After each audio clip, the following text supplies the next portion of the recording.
Hi, എല്ലാവർക്കും സുഖമല്ലേ? ഇന്നത്തെ നമ്മുടെ ഒരു യാത്രാ വീഡിയോ ആണ്. നമ്മുടെ കൊല്ലം ജില്ലയിലെ ഏറെ പ്രസിദ്ധമായ ഒരു ക്ഷേത്രമുണ്ട്. ക്ഷേത്രത്തിലുപരിയായിട്ട് ഒരു ടൂറിസ്റ്റ് സ്പോട്ട് കൂടിയാണ് ഇവിടം. അങ്ങോട്ടേക്കാണ് നമ്മുടെ ഇന്നത്തെ യാത്ര. നമ്മളിപ്പോൾ ഉള്ളതേ പണിക്കരകടവിലാണ്.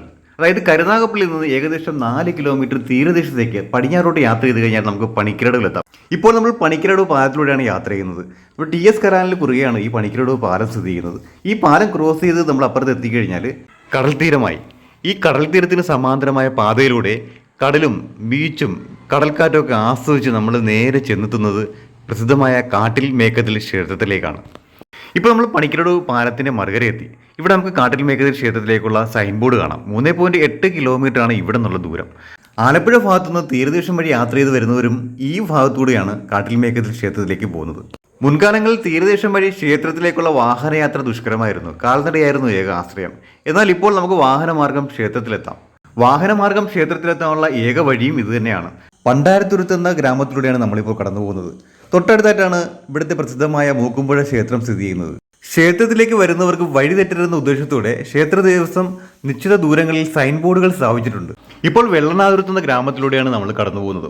കേരളത്തിൽ ഏറ്റവും കൂടുതൽ കരിമണൽ നിക്ഷേപമുള്ള ഗ്രാമങ്ങളിലൂടെയാണ് നമ്മളിപ്പോൾ യാത്ര ചെയ്തുകൊണ്ടിരിക്കുന്നത്. ഇവിടെ കേരള മിനറൽസ് ആൻഡ് മെറ്റൽസ് ലിമിറ്റഡും ഇന്ത്യൻ റെയർ എർത്ത്സും സമഗ്രമായി തന്നെ വലിയ തോതിൽ തന്നെ കരിമണൽ ഖനനം നടത്തുന്നു. ഇനിയുള്ള നമ്മുടെ യാത്ര കടലിലൂടെ ഏറെ ചേർന്നുള്ള പാതയിലൂടെയാണ്. സീവാളിൻ്റെ ഉയരം കാരണം കടൽ കാണാൻ കഴിയുന്നില്ലെന്ന് മാത്രം. ഇപ്പോഴുള്ള നമ്മുടെ കാട്ടിൽ മേക്കതിൽ ക്ഷേത്രത്തിലേക്കുള്ള യാത്രയ്ക്കൊരു പ്രത്യേകതയുണ്ട്. പ്രത്യേകത എന്താണെന്ന് വെച്ചാൽ ഇപ്പോൾ അവിടെ ഉത്സവം നടന്നുകൊണ്ടിരിക്കുകയാണ്. വൃശ്ചികം 1 മുതൽ 12 ദിവസം വരെയാണ് ഉത്സവം. വിവിധ കലാപരിപാടികളും ഭക്ഷ്യ കരകൗശല പുസ്തക പ്രദർശനവും വിപണനവും ക്ഷേത്ര മൈതാനത്ത് ഒരുക്കിയിട്ടുണ്ട്. ഇനിയുമുണ്ട് ക്ഷേത്രത്തിലെ വിശേഷം. ഉത്സവത്തോടനുബന്ധിച്ച് നിരവധിയായ ഭക്തജനങ്ങൾ ക്ഷേത്ര മൈതാനത്ത് ഭജനം പാർക്കുന്നു. ഇതിനുവേണ്ടി 1000-ഓളം ഭജനക്കുടികളാണ് ക്ഷേത്ര ദേവസ്വം ഒരുക്കിയിരിക്കുന്നത്. ഇപ്പോൾ നമ്മുടെ വലതുഭാഗത്തായി മനോഹരമായ വെള്ളനാതുരത്ത് ബീച്ച് കാണാം. വൈകുന്നേരങ്ങളിൽ വലിയ തിരക്ക് അനുഭവപ്പെടുന്ന ഒരു ബീച്ച് കൂടിയാണ് വെള്ളനാതുരത്ത് ബീച്ച്. വെള്ളനാതുരത്ത് എന്ന ഗ്രാമം ഇവിടെ അവസാനിക്കുന്നു. അതേപോലെ തന്നെ സ്ഥിരമായ റോഡും. ഇനി അങ്ങോട്ടുള്ളത് താൽക്കാലികമായ റോഡ് മാത്രം. മൈനിങ് ഏരിയയിലേക്കും ക്ഷേത്രത്തിലേക്കുമുള്ള താൽക്കാലിക പാതയിലൂടെയാണ് നമ്മുടെ ഇനിയുള്ള യാത്ര. മൈനിങ് ഏരിയയിലേക്കും ക്ഷേത്രത്തിലേക്കുമുള്ള വാഹനങ്ങൾ മാത്രമാണ് ഈ പാതയിലൂടെ കടന്നു പോകുന്നത്. അതിന് കാരണം നമ്മുടെ ക്ഷേത്രം എത്തുന്നതോടുകൂടി ഈ പാതയും അവസാനിക്കുകയാണ്. പിന്നീട് അങ്ങോട്ട് മൈനിങ് ഏരിയ മാത്രം. ക്ഷേത്രത്തിലേക്ക് എത്തുവാനുള്ള മറ്റൊരു മാർഗം ചവറ ശങ്കരമംഗലത്ത് നിന്നാണ്. ശങ്കരമംഗലത്ത് നമ്മൾ വരുമ്പോൾ കായൽ കടന്നു വേണം ക്ഷേത്രത്തിലേക്ക് എത്തുവാൻ. കായൽ കടക്കുവാനായി ജങ്കാർ സർവീസ് ക്ഷേത്ര ദേവസ്വം ഒരുക്കിയിട്ടുണ്ട്. സൗജന്യമായിട്ടാണ് ഈ സേവനം ക്ഷേത്രം ഒരുക്കിയിരിക്കുന്നത്. അതിവിശാലവും സുന്ദരവുമായ കടൽത്തീരം, പാതയുടെ ഇരുവശത്തും വെളുത്ത മണൽപ്പരപ്പുകൾ. ഒരു കാലത്ത് വലിയൊരു ജനവാസ പ്രദേശമായിരുന്ന ഇവിടം ഇന്ന് മൈനിങ് മുഖാന്തരം ജനവാസം തീരെ ഇല്ലാത്ത പ്രദേശമായി മാറിയിരിക്കുന്നു. ഈ പാതയിൽ ഉടനീളം അങ്ങിങ്ങായി പലയിടത്തും നമുക്ക് മൈനിങ് പ്ലാന്റുകളും മൈനിങ് ആവശ്യമായിട്ടുള്ള യന്ത്രസാമഗ്രികളും കാണാൻ കഴിയും. സമയം വൈകുന്നേരമായി. അസ്തമയ സൂര്യൻ പടിഞ്ഞാറേ ചക്രവാളത്തിലേക്ക് ചായുന്നു. വിശാലമായ ബീച്ചിലെ മണൽപ്പരപ്പിലേക്ക് ഡ്രൈവ് ചെയ്യുന്ന സഞ്ചാരികളെയും നമുക്ക് യാത്രയിൽ കാണാം. ഒരു കാലത്ത് കരിമണൽ നിറഞ്ഞിരുന്ന ഈ കടൽത്തീരത്ത് ഇപ്പോൾ വെളുത്ത മണലുകൾ സ്ഥാനം പിടിച്ചിരിക്കുന്നു. വിശാലമായ വെളുത്ത മണൽപ്പരപ്പും ബീച്ചും ആസ്വദിച്ച് നമ്മൾ മുന്നോട്ട് യാത്ര ചെയ്യുമ്പോൾ ഇതായത് നമുക്കിവിടെ ക്ഷേത്രത്തിലേക്ക് സ്വാഗതം അറിയിച്ചിട്ടുള്ള ഒരു ആർച്ച് കാണാം. ആർച്ചും പിന്നിട്ട് അല്പദൂരം നമ്മൾ മുന്നോട്ട് വരുമ്പോൾ ഇവിടെ മൈനിങ് ഏരിയയിലേക്കുള്ള ഒരു ചെക്ക് പോയിന്റ് കാണാം. ഇവിടെ വാഹനങ്ങൾ തടയുന്നില്ല. പാതയുടെ വശങ്ങളിലായി നിർമ്മിച്ചിരിക്കുന്ന മണൽത്തിട്ടകളിൽ പച്ചപ്പ് നിറഞ്ഞിരിക്കുന്നു. വർഷകാലങ്ങളിലും കടൽക്ഷോഭമുള്ള സമയങ്ങളിലും കടൽ വെള്ളം പാതയിലേക്ക് ഇരച്ചു കയറാതിരിക്കാൻ വേണ്ടിയാണ് ഈ മണൽത്തിട്ടകൾ നിർമ്മിക്കുന്നത്. നമ്മുടെ ഫ്രീ ആയിട്ടുള്ള വൈകുന്നേരങ്ങളിൽ ഫാമിലിയുമൊത്തുള്ള ഇത്തരത്തിലുള്ള യാത്രകൾ വളരെ നല്ലൊരു എൻ്റർടൈനിങ് ആയിരിക്കും.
നമ്മൾ ക്ഷേത്ര ഗ്രൗണ്ടിലെത്തി.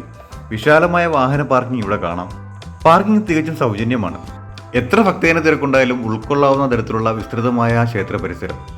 ചിട്ടയായ ക്രമീകരണങ്ങളും ആവശ്യത്തിന് വോളണ്ടിയർമാരെയും നമുക്കിവിടെ കാണാം. ക്ഷേത്രത്തിൻ്റെ വടക്ക് ഭാഗത്താണ് നമ്മളിപ്പോൾ എത്തി നിൽക്കുന്നത്. ക്ഷേത്രത്തിൻ്റെ പടിഞ്ഞാറ് ഭാഗം കടലും കിഴക്ക് കായലുമാണ്. കടലും കായലിലും നടുവിലായാണ് വിസ്തൃതമായിട്ടുള്ള ഈ കാട്ടിൽ മേഖല ക്ഷേത്രം സ്ഥിതി ചെയ്യുന്നത്. ക്ഷേത്രത്തിനോട് ചേർന്ന് വടക്കു ഭാഗത്തായി വിശാലമായൊരു ബീച്ച് നമുക്ക് കാണാം. ഭക്തജനങ്ങൾ ക്ഷേത്ര ദർശനത്തിന് ശേഷം ബീച്ചിലെത്തി ഏറെ സമയം ഇവിടെ ചെലവഴിക്കാറുണ്ട്. കടലും വിശാലമായ മണൽപ്പരപ്പും തൊട്ട് കിഴക്കുവശത്തായി നല്ല പച്ചപ്പും നിറഞ്ഞ മനോഹരമായ കാഴ്ച അറിയും മനമയക്കുന്നതാണ്.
അല്പനേരം വിശാലമായ ബീച്ച് ഭംഗി ആസ്വദിച്ച് നമ്മൾ ക്ഷേത്രത്തിൻ്റെ പിൻവശത്തെ എത്തിയിരിക്കുകയാണ്. ക്ഷേത്രത്തിൻ്റെ പിൻവശം, അതായത് പടിഞ്ഞാറ് വശം, വലിയൊരു ചുറ്റുമതിൽ കാണാം. ക്ഷേത്രത്തിൻ്റെ പിൻവശത്ത് എത്തുമ്പോഴാണ് നാം ഓരോരുത്തർക്കും കടലിനോട് എത്ര ചേർന്നാണ് ക്ഷേത്രം സ്ഥിതി ചെയ്യുന്നതെന്ന് മനസ്സിലാകുന്നത്. 2004 സുനാമി തിരകൾ ഈ തീരത്തേക്ക് ആഞ്ഞടിച്ചപ്പോഴും പഴയ ക്ഷേത്രവും കടലിൻ്റെ അകലവും ഇത്രേ തന്നെയായിരുന്നു. ഇന്ന് നമ്മൾ കാണുന്ന ആ പഴയ ക്ഷേത്രമല്ല. ക്ഷേത്രം പുനഃപ്രതിഷ്ഠ നടത്തി ഭംഗിയായി പുനർനിർമ്മിച്ചിരിക്കുന്നു. മനോഹരമായൊരു ക്ഷേത്രം. ഉത്സവകാലങ്ങളിലും അല്ലാത്തപ്പോഴും നിരവധി ഭക്തജനങ്ങളും ടൂറിസ്റ്റുകളുമാണ് ഈ ക്ഷേത്രത്തിൽ എത്താറുള്ളത്. ഇവിടെ എത്തുന്ന ഭക്തജനങ്ങൾ തങ്ങളുടെ ആഗ്രഹ സാഫല്യത്തിനായി ഇവിടത്തേക്ക് മണി നേരുകയും ആ മണി ക്ഷേത്രത്തിന് തെക്കുവശത്തുള്ള ആലിൽ കെട്ടുകയും ചെയ്യുന്നു. അങ്ങനെ തങ്ങളുടെ സങ്കട നിവൃത്തിക്കായും ആഗ്രഹ സാഫല്യത്തിനായും മണി കെട്ടുന്ന കേരളത്തിലെ അപൂർവം ക്ഷേത്രങ്ങളിലൊന്നാണ് ഈ കാട്ടിൽ മേക്കത്തിൽ ക്ഷേത്രം. മണി കെട്ടുന്ന വഴി ദേവീ കടാക്ഷം തങ്ങളിൽ ചൊരിയുമെന്ന് അടിയുറച്ച് വിശ്വസിക്കുന്നു ഇവിടെ എത്തുന്ന ഭക്തജനങ്ങൾ. നമ്മളിപ്പോൾ ക്ഷേത്രത്തിന് തെക്ക് ഭാഗത്ത് എത്തിയിരിക്കുന്നു. കടൽവെള്ളം കരയിലേക്ക് കയറാതിരിക്കാൻ വേണ്ടി നിർമ്മിച്ച മണൽ ബണ്ട് നമുക്കിവിടെ കാണാം. ക്ഷേത്രത്തിന്റെ ഏത് ഭാഗത്തെത്തിയാലും ജനത്തിരക്കിന് യാതൊരു കുറവുമില്ല.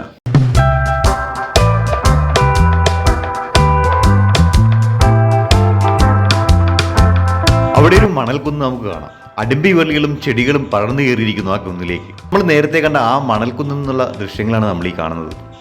ഈ കുന്നിൽ നിന്നുള്ള കാഴ്ചകൾ മനോഹരമാണ്.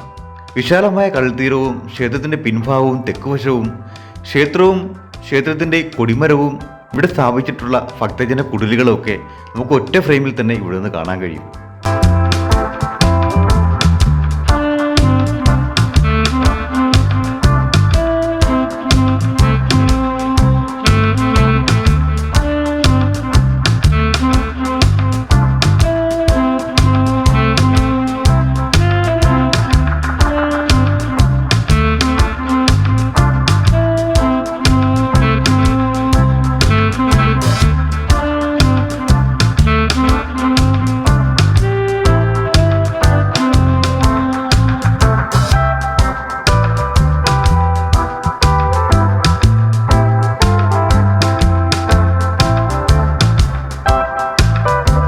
മണൽക്കുന്നിൽ നിന്നും താഴെയിറങ്ങി ഭക്തജനങ്ങൾക്ക് വേണ്ടി നിർമ്മിച്ചു നൽകിയ ഭജനക്കുടിലുകളാണ് നമ്മൾ ഈ കാണുന്നത്.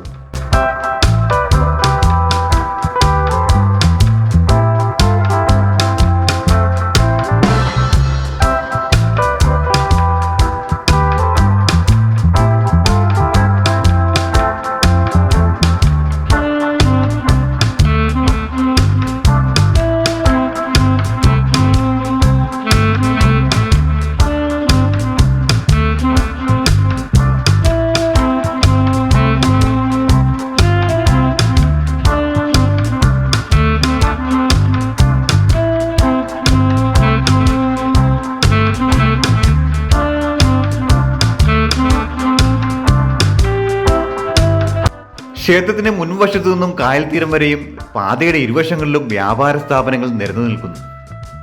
പാതയുടെ മുകൾ വശം മനോഹരമായ തോരണങ്ങൾ കൊണ്ട് അലങ്കരിച്ചിരിക്കുന്നു.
അവിടെ ആ ഭാഗത്തായി ഉത്സവത്തിന് മാറ്റുകൂട്ടാനായി ചെറിയൊരു അമ്യൂസ്മെന്റ് പാർക്ക് സജ്ജീകരിച്ചിരിക്കുന്നു.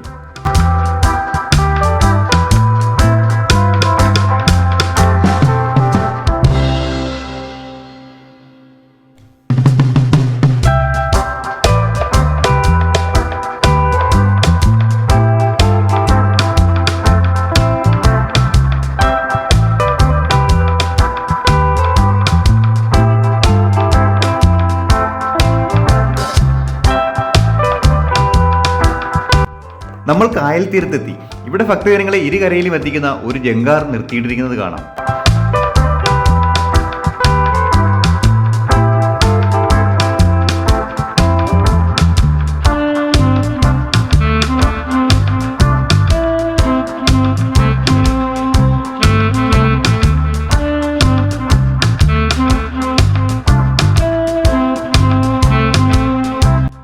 അങ്ങ് അക്കരെ നമ്മൾ കാണുന്നത് ക്ഷേത്രത്തിലേക്കുള്ള വിശാലമായ പാർക്കിങ്ങും ജങ്കാർ ഘടകവുമാണ്.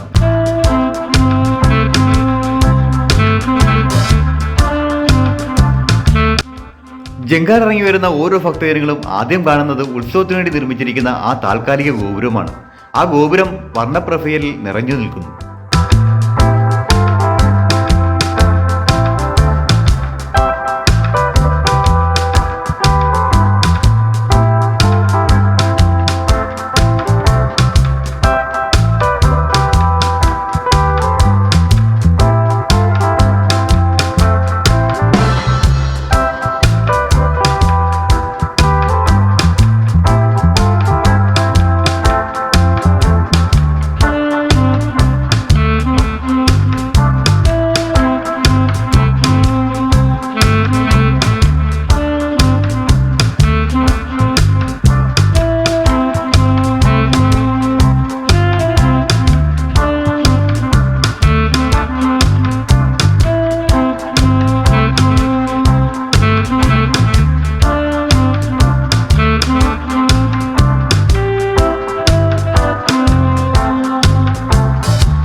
കൊല്ലം ജില്ലയുടെ തീരപ്രദേശത്താണ് കാട്ടിൽമേക്കതിൽ ക്ഷേത്രം സ്ഥിതി ചെയ്യുന്നത്.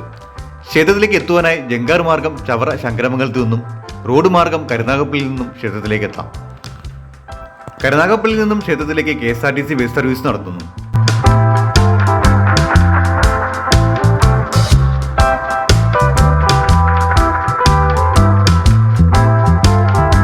നേരം സന്ധ്യയായിരിക്കുന്നു. ക്ഷേത്ര ദർശനം നടത്താനുള്ള ഭക്തജനങ്ങളുടെ വലിയൊരു ക്യൂ ഇവിടെ കാണാം. ഈ സന്ധ്യാനേരത്തും വലിയ ഭക്തജന തിരക്കാണ് ക്ഷേത്ര പരിസരത്ത് അനുഭവപ്പെടുന്നത്. ഈ ഗോപുരം കടന്ന് നമ്മൾ നേരെ ചെല്ലുന്നത് പ്രധാന ക്ഷേത്രത്തിന്റെ മുന്നിലേക്കാണ്.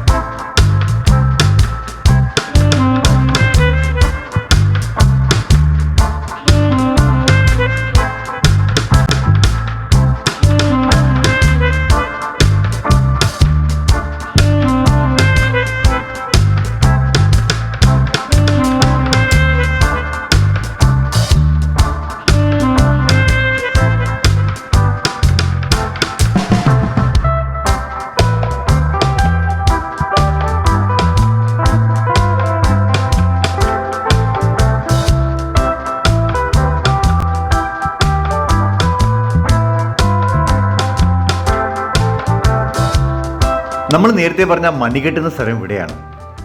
വലിയ ഭക്തജന തിരക്കാണ് ഇവിടെ അനുഭവപ്പെടുന്നത്. ഇവിടെ വരുന്ന ഓരോ ഭക്തജനങ്ങളും ഒരു മണിയെങ്കിലും ഇവിടെ കെട്ടാതെ തിരികെ പോകുന്നില്ലെന്നുള്ളതാണ് വിശ്വാസം. പ്രായഭേദമന്യേ ലിംഗവ്യത്യാസമില്ലാതെ ഓരോ ഭക്തജനങ്ങളും തങ്ങളുടെ ഉദ്ദിഷ്ട കാര്യസാധ്യതത്തിനായി മണികെട്ടുന്നു.